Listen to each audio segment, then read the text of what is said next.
Taxir limondan shirin ichimlik tayyorlab ol. Nordon limondan shirin ichimlik tayyorlab ol. Aqlli, xushli, xushyor, zaki odam unga kelgan ziyonni o'zini foydasiga aylantira oladi. Ammo ahmoq, tentek inson bo'lsa, ustiga kelgan bitta zararni ikkita zararga aylantirib oladi. Nima degani bu? Savdogar katta miqdordagi puliga kuydi. Bitta ziyon.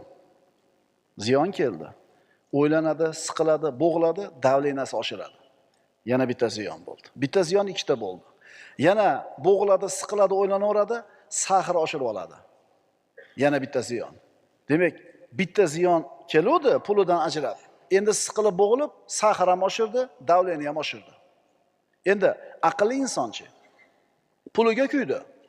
Bu bitta ziyon. Endi nima qiladi? Allohning taqdiri